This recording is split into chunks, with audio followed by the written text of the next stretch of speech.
Immediately when they defected, we considered them as enemies because they became enemies of the state.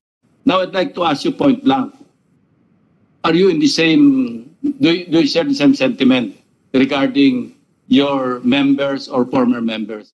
All right. In that case, if what you're saying is accurate, if what you're saying is accurate, then General Parlade's warning is correct.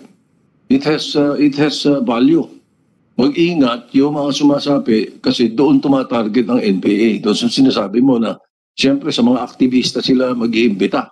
Hindi sila mag-iimbita direkta from just the public. Di ba? Following your logic, then may value yung sinasabi ni Parlade na mag-ingat yung mga kababayan natin, ng mga celebrities, hindi ba? Mr. Chair, if that are mere words, I will not, we eat that for breakfast. But we look at this in the context of the operations of the NTF-LCAC, of the counter-insurgency operations. Hindi lang ho kasi salita may kasabay na, military actions, may military operations. And I think the resource persons previously already narrated their experiences na hindi lang simpleng nare-red tag yun. May kasabay yun na surveillance, may kasabay na harassment, kakasuhan ka.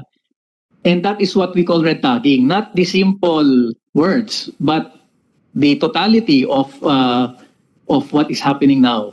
That this is a systematic attack on these organizations that puts their lives in danger, their rights, their liberties also in danger.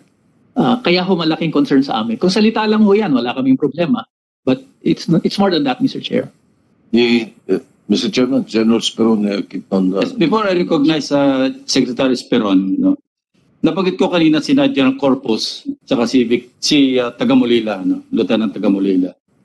Yun talaga masasabi namin, kami as mayors, personal decision nila yon, sarili nila. Pero kami, nung nag-defect sila, we considered them as enemies, cavaliers but enemies because they became enemies of the state.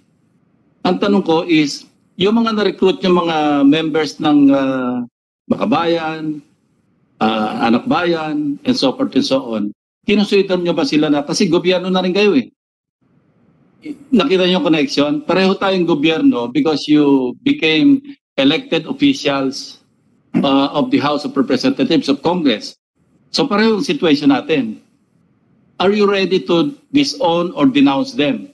Having joined the NPA na lumalaban sa gobyerno, armed struggle ito hindi ito yung laban sa kalye na nakipaglaban-laban sa mga issues.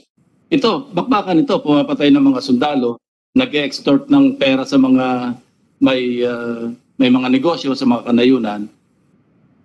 Pareho tayo, we're on the same boat practically.